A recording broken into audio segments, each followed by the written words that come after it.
How's it going, everyone? Welcome to this week's Q&A. Like any other week, if you want a chance on what your questions being answered, make sure you drop a comment down below. So with that being said, let's go ahead and get started with the first question of the week. And it is, what is like the worst case scenario with the 1.5T head gasket situation? Yes, I know another question of the 1.5T, but different questions keep coming up. So I'm going to keep mentioning them, and addressing them and changing and adapting as needed to these questions. So one of them is, what is the expense? That really depends on where you take the vehicle, right? So if it's still covered on a warranty, then it's covered on one warranty.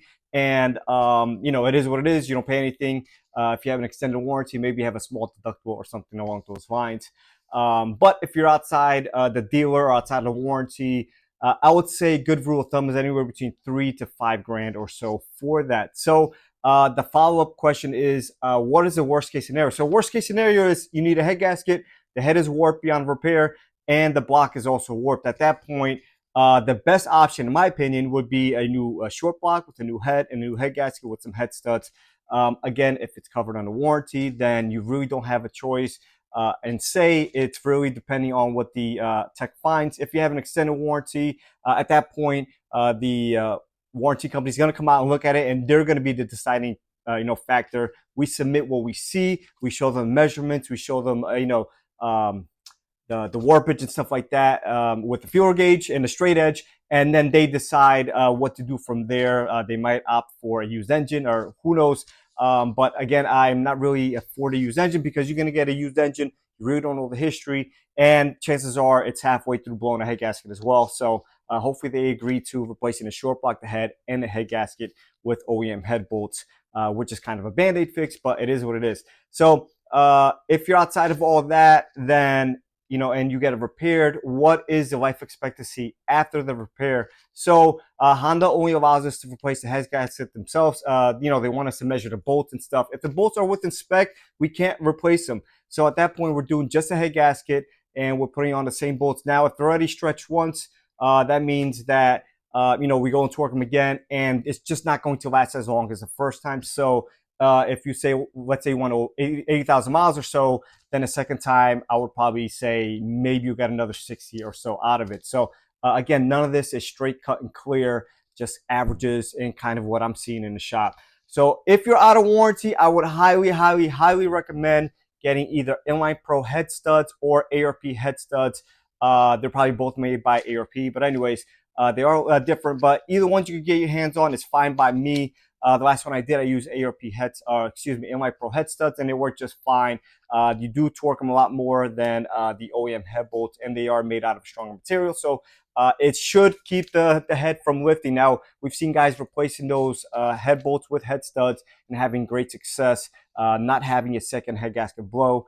So that would definitely be my option of choice. Now, if your car's at the dealer, you may want to ask them if they're okay with you supplying your own head studs. It really depends on the dealer situation. If Honda's paying for the warranty repair, the dealer might not want to do that. So it really depends. If you're paying out of pocket, do yourself the favor and get the head studs. Do not skip on that. And also make sure everything's nice and straight, both the head and the block. If it's not, you need to address it accordingly to whatever the technician says at that point. So I have a full video on this topic. Actually, I have two videos on it. I'll link them in the description section down below, where I go in depth of why they're blowing and stuff like that. And I'm probably going to be making some follow-up videos on different engines. So we're talking about 1.5T specific here, the 2.0 hybrids and the 2.0 turbos.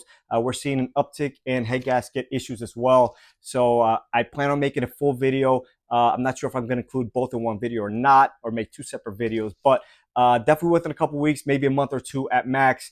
I want to kind of see how this develops and then make a video on that. I'm going to do my research, part numbers, stuff like that. So make sure you stay tuned for that.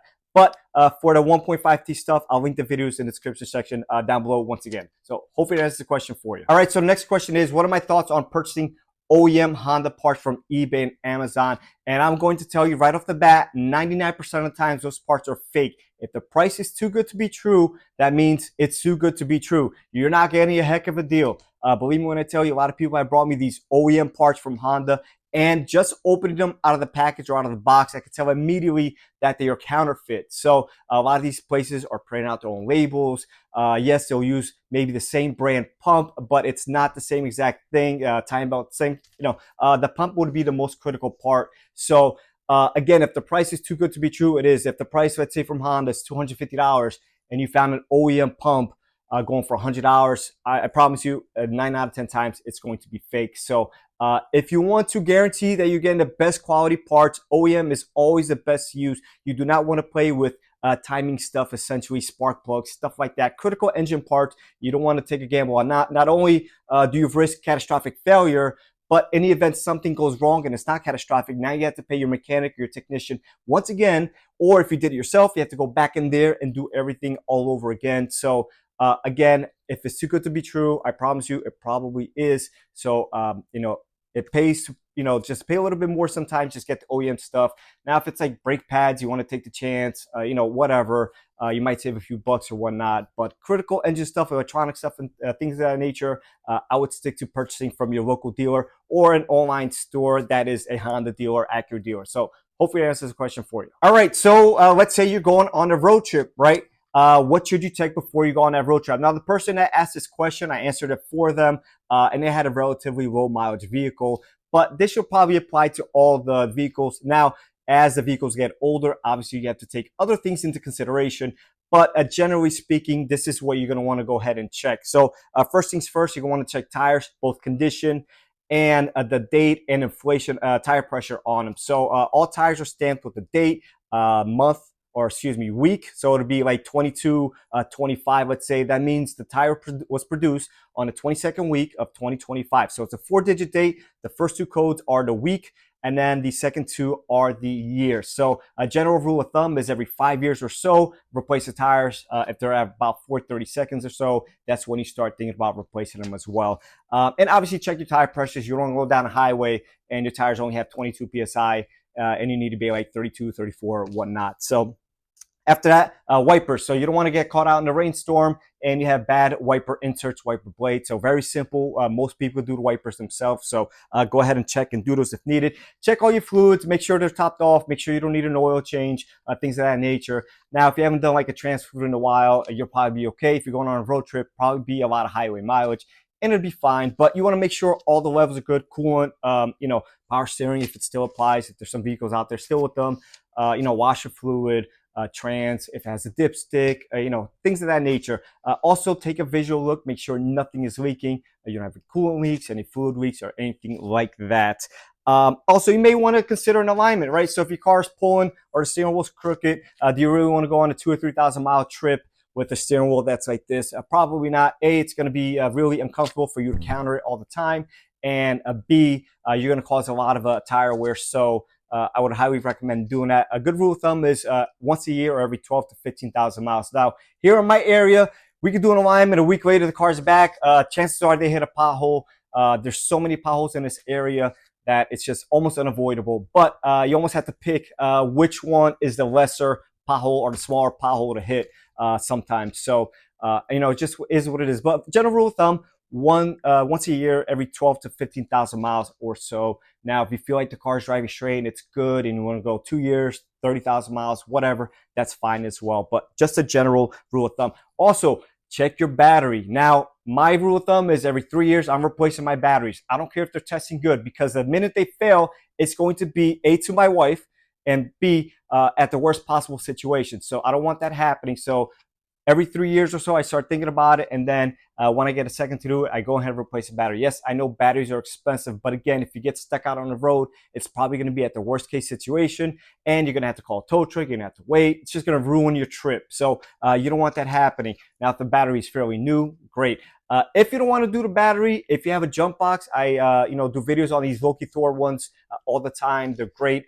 Very small, compact. Take one of those with you just as in case. Worst case, buy it, go on a trip, and then return it if you don't use it. I mean, whatever, just have it on you just in case. You know what I'm saying? A lot of them even come with compressors, so you got a lot of value. If you happen to get a small leak or something like that, you can fill it up and make it to the local shop wherever you are. So, and that's about it. So obviously, some other things could be checked too, but general rule of thumb, just make sure the visual things are within spec and everything looks great. And, like that, nothing surprisingly ruins your trip. Now, something could happen, but hopefully you did all your checks and you've been up with your maintenance. Then everything should be good, and hopefully you make it there and back from your trip. So hopefully that answers the question for you.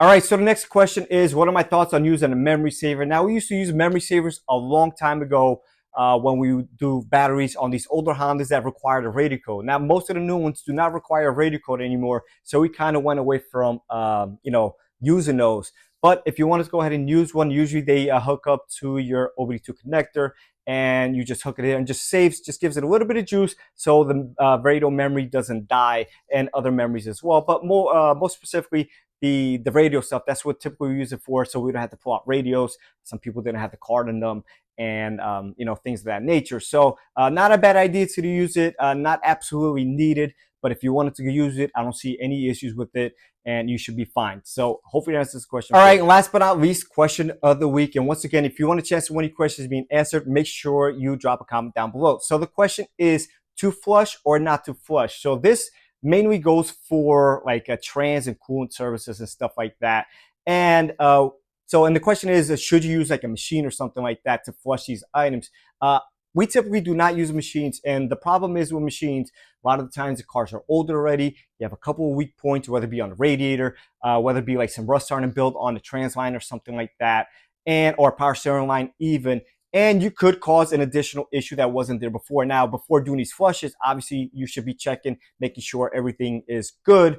But again, if you don't, then it's fine. But these machines use a lot of extreme pressure at times, more than the systems would normally use. It could cause bigger issues. So what we typically do is we do complete drain and fill. Sometimes we'll run it, whether it be coolant system or the drivetrain system or power steering system, go run it, go all the way from lock to lock, things of that nature, and then drain it and fill again, depending how dark it is. Sometimes we'll do it once, sometimes we'll do it twice, sometimes we'll do it 3 times. So we call that our flush, but it's technically not. It's just a multiple time drain and fill with a couple of procedures in between. Same thing for the rear diff. There's no flushes for that, but we do like circle figure eights to really get that diff turning and stuff for to burnish some of those clutches, as they do cause some noises if you leave that older fluid in there for a long time. So in my opinion, if somebody's offering you a flush, I would probably stay away from it. Just do the drain and fills like I suggested, and do it a couple times if needed, if there's some, whatever the situation is. Now, if they do offer a flush and something happens to go wrong, then that's most certainly a possibility. At that point, it kind of becomes a, hey, it was old already. Hey, it wasn't leaking before you did the flush. So a lot of back and forth and a lot of unneeded, headaches that shouldn't be have to be dealt with. But it does happen from time to time. So hopefully that answers the question for you, and I'll catch everyone on the next one.